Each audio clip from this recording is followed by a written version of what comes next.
Capítulo 3 Em Jerusalém.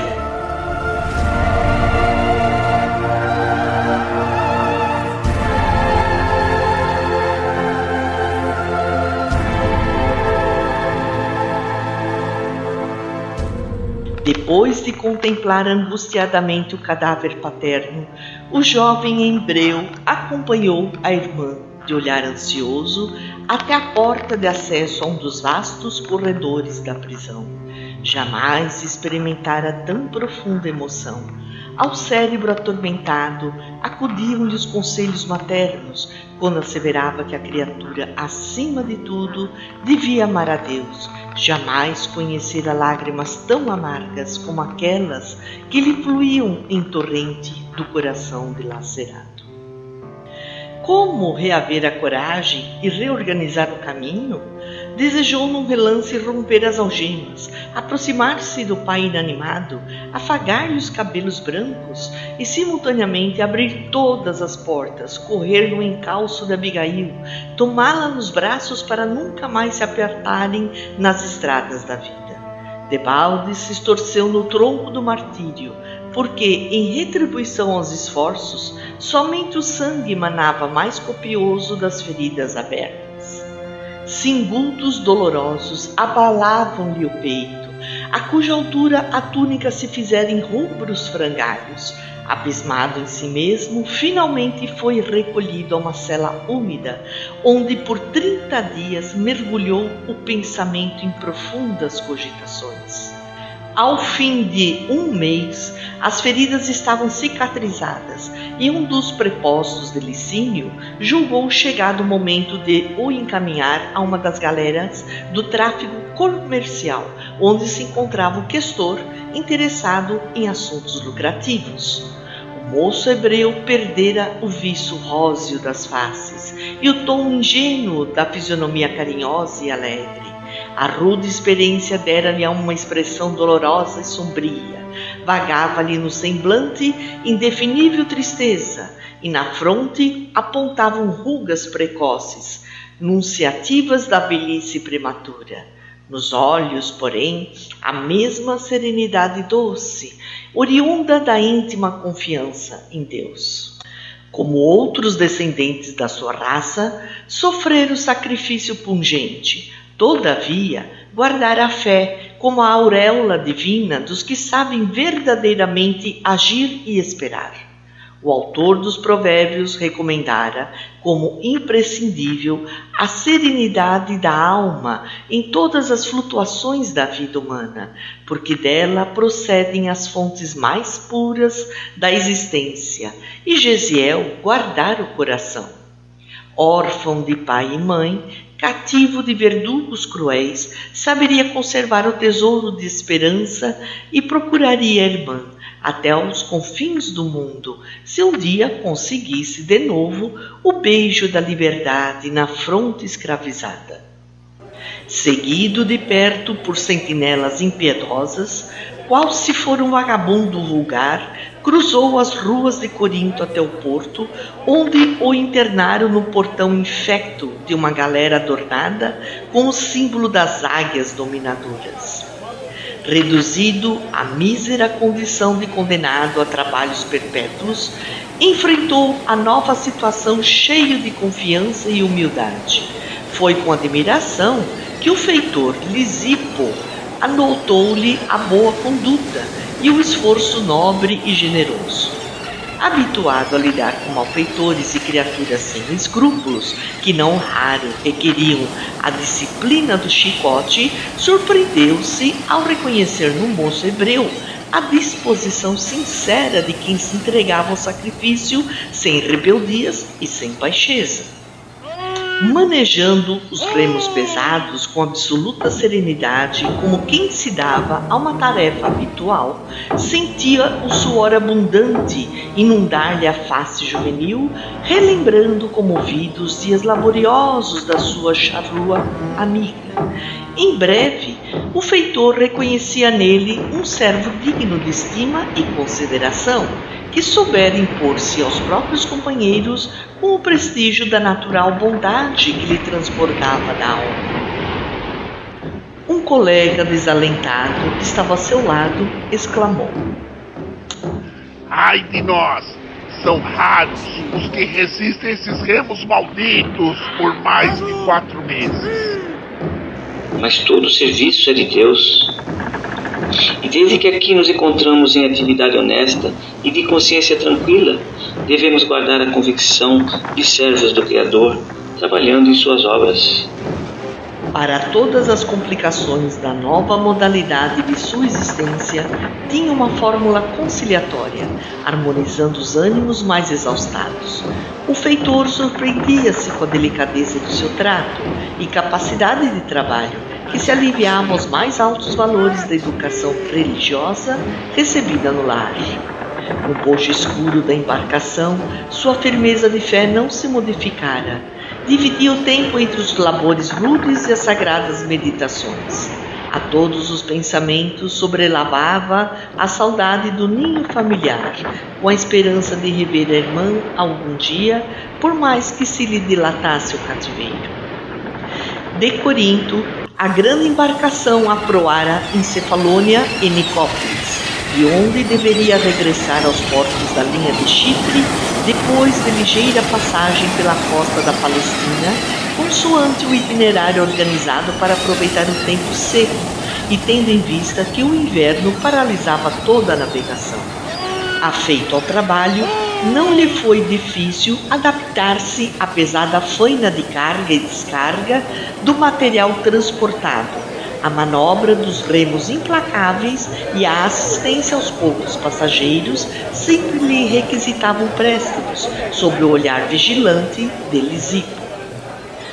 Voltando de Cefalônia, a galera recebeu um passageiro ilustre. Era o jovem romano Sérgio Paulo, que se dirigia para a cidade de Citium, em comissão de natureza política. Com o destino ao porto de Neapafos, onde alguns amigos o esperavam, o moço patrício se constituiu desde logo, entre todos, alvo de grandes atenções. Dada a importância do seu nome e o caráter oficial da missão a ele cometida, o comandante Sérvio Carpo lhe reservou as melhores acomodações. Sérgio Paulo, entretanto, muito antes de aportarem novamente em Corinto, onde a embarcação deveria permanecer alguns dias em prosseguimento da rota pré-fixada, adoeceu com febre alta, abrindo-se-lhe o corpo em chagas purulentas. Comentava-se a Sorelfa que nas cercanias de Cefalônia graçava uma peste desconhecida. O médico de bordo não conseguiu explicar a enfermidade e os amigos do enfermo começaram a retrair-se com indisfarçável escrúpulo. Ao fim de 3 dias, o jovem romano achava-se quase abandonado. O comandante, preocupado, por sua vez, com a sua própria situação e receoso por si mesmo, chamou Lisipo, pedindo-lhe que indicasse um escravo dos mais educados e maneirosos, capaz de incumbir-se de toda a assistência ao passageiro ilustre. O feitor designou Gesiel, incontinente, e na mesma tarde o moço hebreu penetrou no camarote do enfermo com o mesmo espírito de serenidade que costumava testemunhar nas situações mais díspares e arriscadas. Sérgio Paulo tinha o leito em desalinho. Não raro levantava-se de súbito no auge da febre que o fazia delirar, pronunciando palavras desconexas e agravando com o movimento dos braços as chagas que sangravam em todo o corpo. Quem és tu? Chamo-me Gesiel, o escravo que vos hei de servir. Com a permissão dos amigos de Sérgio, utilizou todos os recursos de que podia dispor a bordo, imitando a medicação aprendida no lar. Dias seguidos e longas noites, velou a cabeceira do ilustre romano com devotamento e boa vontade. Banhos, essências e pomadas eram manipulados e aplicados com extrema dedicação, como se estivesse a tratar um parente íntimo e muito caro. Nas horas mais críticas da enfermidade dolorosa, falava-lhe de Deus, recitava trechos antigos dos profetas que trazia de cor, cumulando-o de consolações e carinho fraternal. Sérgio Paulo compreendeu a gravidade do mal que afastara os amigos mais caros e, no convívio daqueles dias, afeiçoou-se ao enfermeiro humilde e bom. Depois de alguns dias em que Gesiel conquistara plenamente a sua admiração e o seu reconhecimento pelos atos de inexcedível bondade, o doente entrou em rápida convalescença, com manifestações de geral alegria. E, contudo, na véspera de regressar ao porão abafado, o jovem cativo apresentou os primeiros sintomas da moléstia desconhecida que graçava em Cefalônia.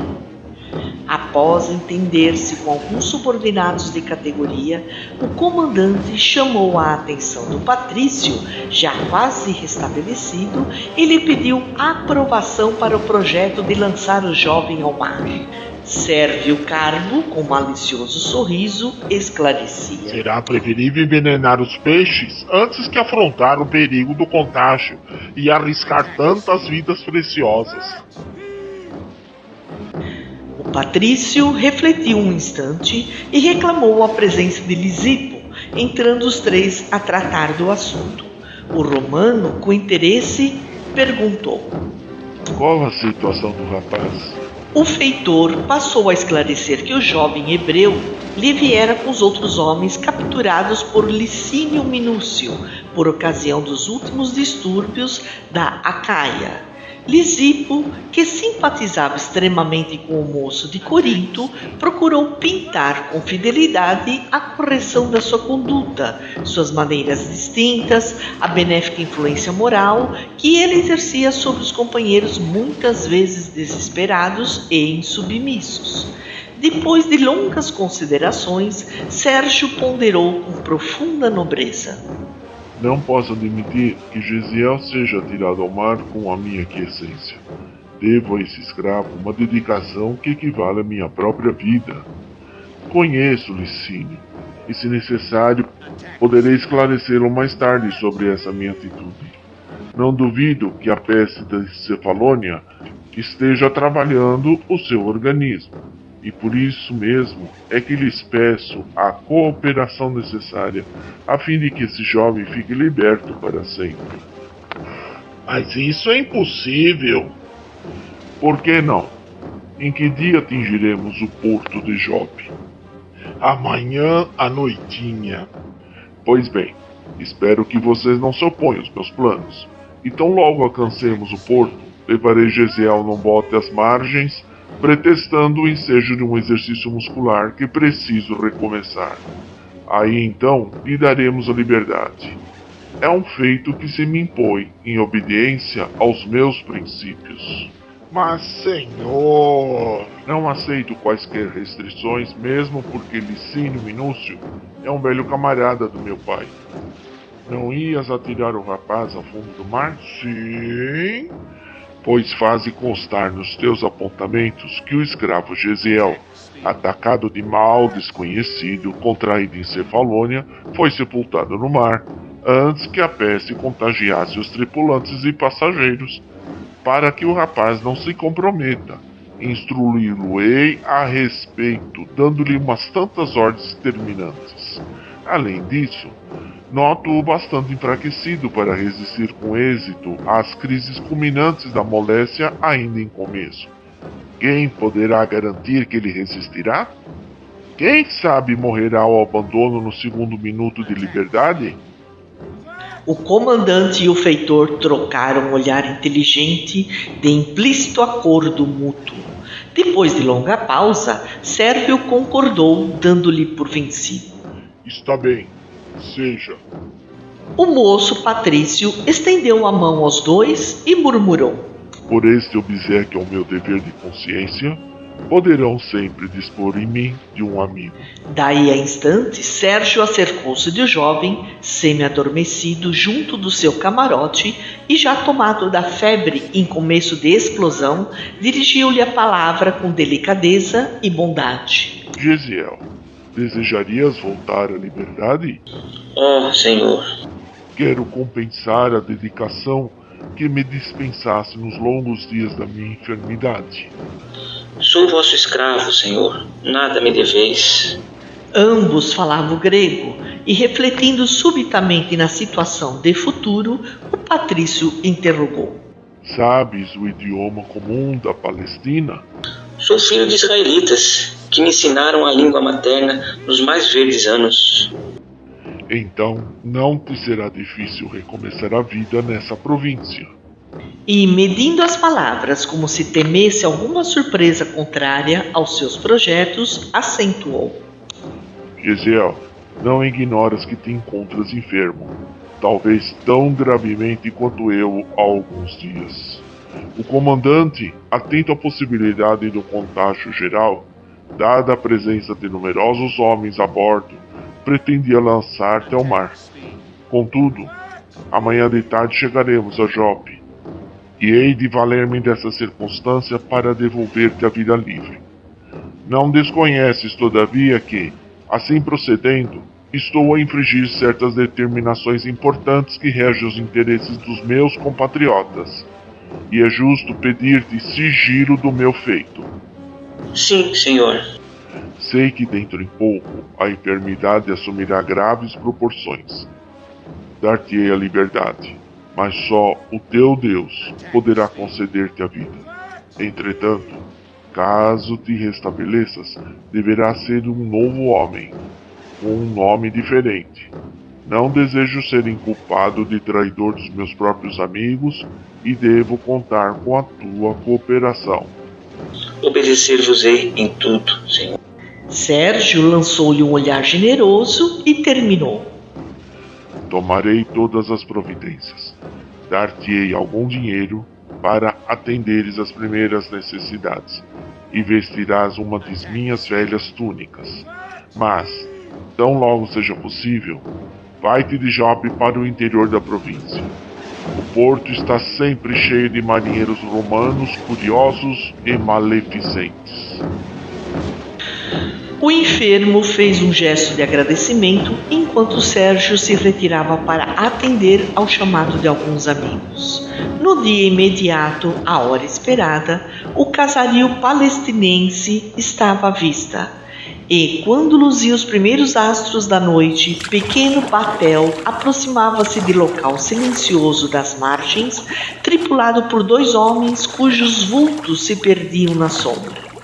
Derradeiras palavras de bom conselho e despedida, e o moço hebreu osculou comovidamente à destra do benfeitor, que voltou à galera apressado, de consciência tranquila. Mal não dera os primeiros passos, Gesiel sentou-se premido pelas dores gerais que lhe tomavam todo o corpo e pelo abatimento natural consequente à febre que o consumia. Ideias confusas dançavam-lhe no cérebro. Queria pensar na aventura da libertação. Desejava fixar a imagem da irmã que haveria de procurar no primeiro ensejo, mas estranho torpor infirmava-lhe as faculdades, acarretando-lhe a sonolência invencível. Olhou indiferente as estrelas que povoavam a noite refrescada pelas brisas marinhas.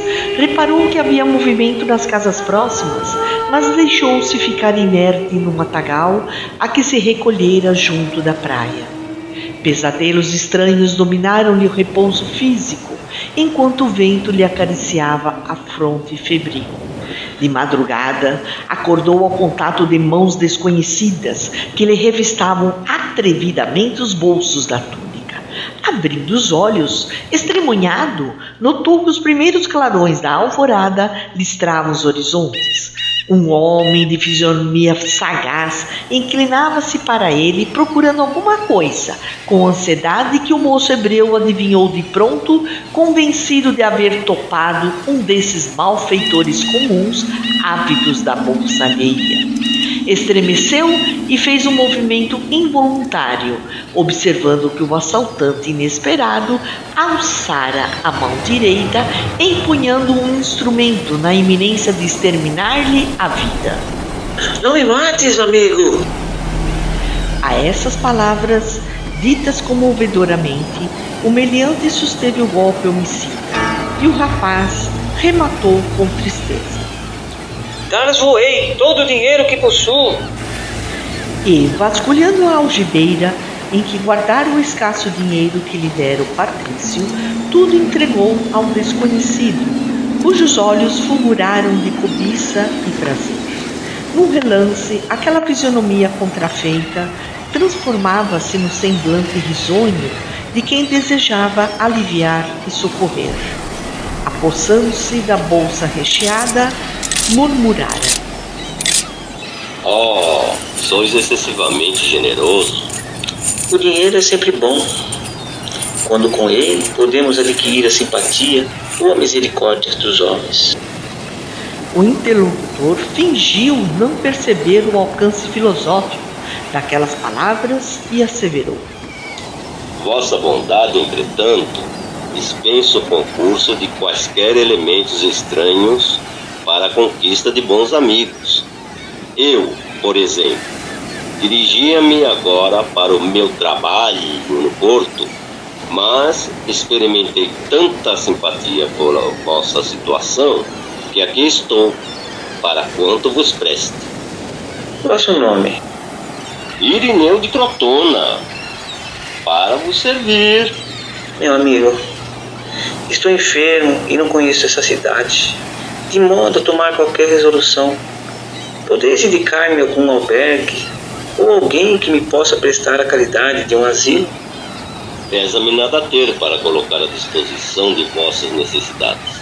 E também não sei onde possa existir um abrigo adequado para recebê-los. Como se faz preciso. A verdade é que, para a prática do mal, todos estão prontos, mas para fazer o bem... Depois, concentrando-se por momentos, acrescentou: Agora me lembro. Conheço umas pessoas que vos podem auxiliar. São os homens do caminho. Mais algumas palavras, e Irineu prontificou-se a conduzi-lo ao conhecido mais próximo, amparando-lhe o corpo enfermo e vacilante. O sol caricioso da manhã começava a despertar a natureza com seus raios quentes e confortadores. Feita a reduzir a caminhada por um atalho agreste, sustido pelo mediante arvorado em benfeitor, Gesiel parava à porta de uma casa de aparência humilde. Irineu entrou e de lá regressou com um homem idoso de semblante agradável que estendeu a mão cordialmente ao moço hebreu, dizendo: De onde vens, irmão? O rapaz admirou-se de tanta afabilidade e delicadeza num homem a quem via pela primeira vez, porque lhe dava o título familiar, reservando ao círculo mais íntimo dos que nasciam sob o mesmo teto. E este interrogou comovido: Por que me chamais de irmão, se não me conheceis? Mas o interpelado, renovando o sorriso generoso, acrescentava: Somos todos uma grande família em Cristo Jesus. Gesiel não compreendeu. Quem seria aquele Jesus? Um novo Deus para os que desconheciam a lei? Reconhecendo que a enfermidade não lhe dava ensanchas a cogitações religiosas ou filosóficas, respondeu simplesmente: Deus os recompense pela generosidade da acolhida. Venho de Cefalônia, tendo adoecido gravemente em viagem, e assim é que nesse estado recorro à vossa caridade. Efraim, nosso amigo tem febre e o seu estado requer cuidados. Você é um dos bons homens do caminho. Há de acolhê-lo com o coração dedicado aos que sofrem. Efraim aproximou-se mais do jovem enfermo e observou: Não é o primeiro doente de Cefalônia que o Cristo envia à minha porta. Ainda anteontem, outro aqui surgiu com o corpo crivado de ferida de mau caráter. Aliás, conhecendo a gravidade do caso, pretendo logo à tarde levá-lo para Jerusalém. Mas é necessário ir tão longe? Somente lá temos maior número de cooperadores. Ouvindo o que diziam e considerando a necessidade de ausentar-se do porto em obediência às recomendações do patrício, que se lhe mostrara tão amigo, restituindo-o à liberdade, Gesiel dirigiu-se a Efraim num apelo humilde e triste. Por quem sois? Levai-me para Jerusalém convosco, por piedade. O interpelado, evidenciando natural bondade, anuiu sem maior estranheza. Irás comigo. Abandonado por Irineu aos cuidados de Efraim, o doente recebeu carinhos de um verdadeiro amigo. Não fosse a febre, e teria travado com o irmão um conhecimento mais íntimo, procurando conhecer minuciosamente os nobres princípios que o levaram a estender-lhe a mão protetora. Contudo, mal conseguiu manter-se no pensamento vigilante sobre si mesmo, a fim de elucidar as suas interrogações carinhosas, medicando-se convenientemente. Ao crepúsculo, aproveitando a frescura da noite, uma carroça cuidadosamente velada por um toldo de pano barato saía de Jope com destino a Jerusalém. Caminhando cuidadoso para não esfalfar a pobre Alimária, Efraim transportava os 2 enfermos à cidade próxima, buscando os recursos indispensáveis.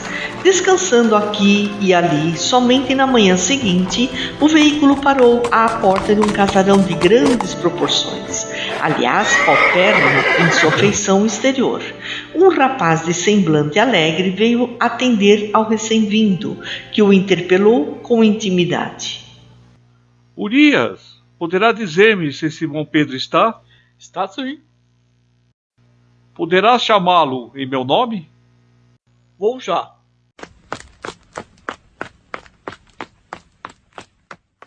Acompanhado de Tiago, irmão de Levi, Simão apareceu e recebeu o visitante com efusivas demonstrações de carinho.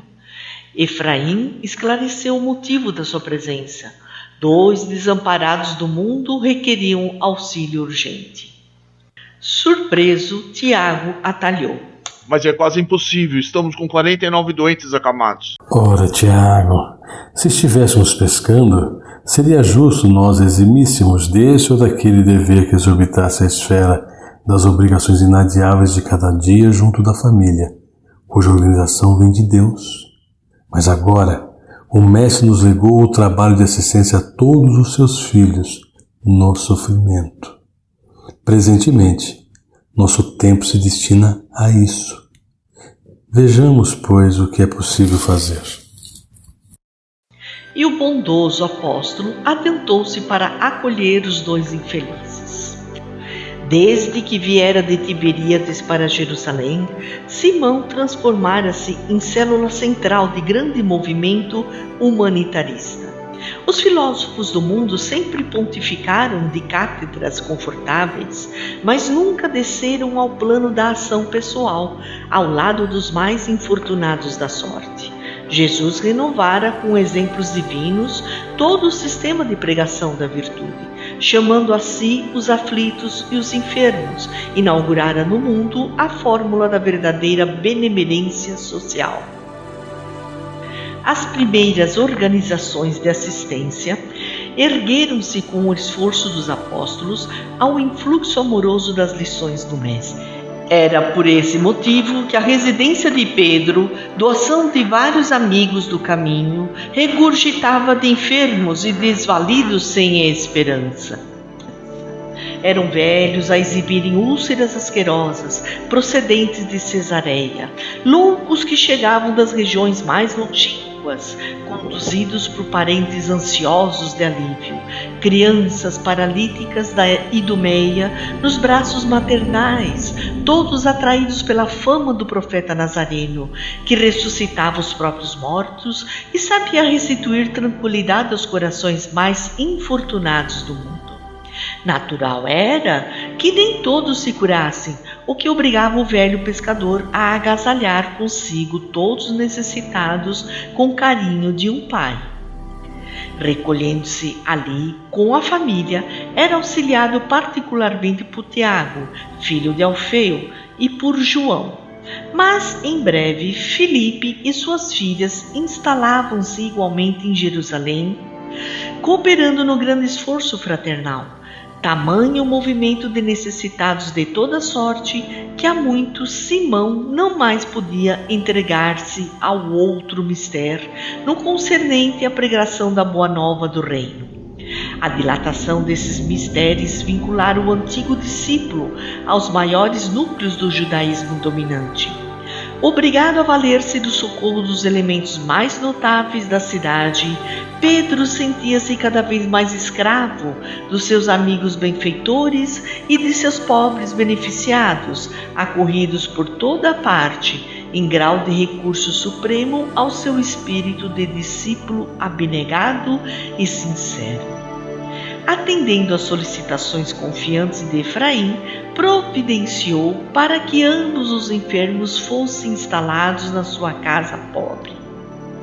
Gesiel ocupou o leito asseado e singelo, em estado de completa inconsciência, no delírio da febre que o prostrava. Suas palavras desconexas, entretanto, revelavam tão exato conhecimento dos textos sagrados que Pedro e João se interessaram de modo especial por aquele jovem, de faces macilentas e tristes. Mormente Simão passava longas horas entretido em ouvi-lo, anotando-lhe os conceitos profundos, embora filhos da exaltação febril. Decorridas 2 semanas exaustivas, Gesiel melhorou, reharmonizando-se as próprias faculdades para melhor analisar e sentir a nova situação. Afeiçoara-se a Pedro como um filho afetuoso ao legítimo pai, notando-lhe o carinho, de leito em leito, de necessitado a necessitado. O moço hebreu experimentava deliciosa e íntima surpresa. O ex-pescador de Cafarnaum, relativamente moço ainda, era o exemplo vivo da renúncia fraterna. Tão logo convalescente, Gesiel foi transferido ao ambiente mais calmo, à sombra amena de vetustas tamareiras que circundavam a velha casa. Entre ambos estabelecera-se, desde os primeiros dias, a corrente magnética das grandes atrações afetivas. Nessa manhã, as observações amáveis sucediam-se, e não obstante a justa curiosidade que lhe pairava na alma a respeito do interessante hóspede, Simão ainda não tinha logrado o ensejo de um intercâmbio de ideias mais íntimo, de maneira a sondar-lhe os pensamentos, inteirando-se dos seus sentimentos e da sua origem. Ao sopro generoso da aragem matinal, sob as árvores frondosas, o apóstolo criou ânimo e, a certa altura, depois de distrair o convalescente com alguns ditos afetuosos, buscou penetrar-lhe o mistério cuidadosamente. Amigo, agora que Deus te restituiu a saúde preciosa, regozijo-me por havermos recebido tua visita em nossa casa. Nosso júbilo é sincero, pois que nos mínimos detalhes de tua permanência entre nós, revelaste a condição espiritual de filho legítimo dos lares organizados com Deus. Pelo conhecimento que tens dos textos sagrados, e tanto me impressionei com as tuas referências a Isaías, quando deliravas com febre alta, que desejaria saber de que tribo descendes. Gesiel compreendeu que aquele amigo sincero, antes irmão carinhoso nas horas mais críticas da enfermidade, desejava conhecê-lo melhor, identificá-lo íntima e profundamente com delicada argúcia psicológica. Achou justo e considerou que não devia desprezar o amparo de um coração verdadeiramente fraterno para o acendramento das próprias energias espirituais. Meu pai era filho dos arredores de Sebaste e descendia da tribo de Issacar. E era tão altamente dedicado ao estudo de Isaías? Estudava sinceramente todo o Testamento, sem preferências talvez de ordem particular. A mim, porém, Isaías sempre me impressionou profundamente pela beleza das promessas divinas de que foi portador, anunciando-nos o Messias, sobre cuja vinda tenho meditado desde a infância. Simão Pedro esboçou um sorriso de viva satisfação e disse: Mas não sabes que o Messias já veio? Gesiel teve um brusco sobressalto na cadeira improvisada. Que dizeis? Nunca ouviste falar em Jesus de Nazaré? Embora recordasse vagamente as palavras ouvidas de Efraim, declarou: Nunca. Pois o profeta Nazareno já nos trouxe a mensagem de Deus para todos os séculos. E Simão Pedro, olhos acesos na chama luminosa dos que se sentem felizes ao recordar um tempo venturoso, falou-lhe da exemplificação do Senhor, traçando uma perfeita biografia verbal do Mestre Sublime. Em traços fortes, colorido, lembrou os dias em que o hospedava no seu tugúrio à margem de Genezaré. As excursões pelas aldeias vizinhas, as viagens de barca, de Cafarnaum aos sítios marginais do lago. Era de se lhe ver a emoção intraduzível da voz, a alegria interior com que rememorava os feitos e prédicas junto ao lago marulhoso, acariciado pelo vento, a poesia e a suavidade dos crepúsculos vespertinos. A imaginação viva do apóstolo sabia tecer comentários judiciosos e brilhantes ao evocar um leproso curado, um cego que recuperara a vista, uma criancinha doente e prestes restabelecida. Gesiel bebia-lhe as palavras inteiramente empolgado, como se houvesse encontrado um mundo novo. A mensagem da Boa Nova penetrava-lhe o espírito desencantado como um bálsamo suave. Quando Simão parecia prestes a terminar a narrativa, não pôde conter-se e perguntou: E o Messias? Onde está o Messias? Há mais de 1 ano. Foi crucificado aqui mesmo em Jerusalém, entre os ladrões. Em seguida, passou a enumerar os martírios pungentes, as dolorosas ingratidões de que o mestre fora vítima, os ensinos derradeiros e a gloriosa ressurreição no 3º dia. Depois falou dos primeiros dias do apostolado, dos acontecimentos do Pentecostes e das últimas aparições do Senhor, no cenário sempre saudoso da Galileia distante. Gesiel tinha as pupilas úmidas. Aquelas revelações sensibilizavam-lhe o coração como se houvesse conhecido o profeta de Nazaré. E, ligando o perfil deste aos textos que retinha de cor, enunciou quase em voz alta, como se falasse consigo mesmo. Levantar-se-á como um arbusto verde na ingratidão de um solo árido, carregado de opróbrios e abandonado dos homens, coberto de ignomias, não merecerá consideração. Será ele quem carregará o fardo pesado de nossas culpas e sofrimentos, tomando sobre si todas as nossas dores. Parecerá um homem vergado sobre a cólera de Deus, humilhado e ferido, deixar-se-á conduzir como um cordeiro. Mas desde o instante em que ofereceu sua vida, os interesses do Eterno hão de prosperar nas suas mãos. Simão, admirado de tanto conhecimento dos sagrados textos, terminou dizendo: Vou buscar-te os textos novos. São as anotações de Levi sobre o Messias redivivo. E, em breves minutos, o apóstolo lhe punha nas mãos os pergaminhos do Evangelho. Gesiel não leu, devorou. Assinalou em voz alta, uma a uma, todas as passagens da narrativa, seguido pela atenção de Pedro, intimamente satisfeito. Terminada a rápida análise, o jovem advertiu: Encontrei o tesouro da vida. Preciso examiná-lo com mais vagar. Quero saturar-me da sua luz, pois aqui presinto a chave dos enigmas humanos. Quase em lágrimas, leu o Sermão da Montanha, secundado pelas comovedoras lembranças de Pedro. Em seguida, ambos passaram a comparar os ensinamentos do Cristo com as profecias que o anunciavam. O jovem hebreu estava comovidíssimo e queria conhecer os mínimos episódios da vida do Mestre. Simão procurava satisfazê-lo, edificado e satisfeito.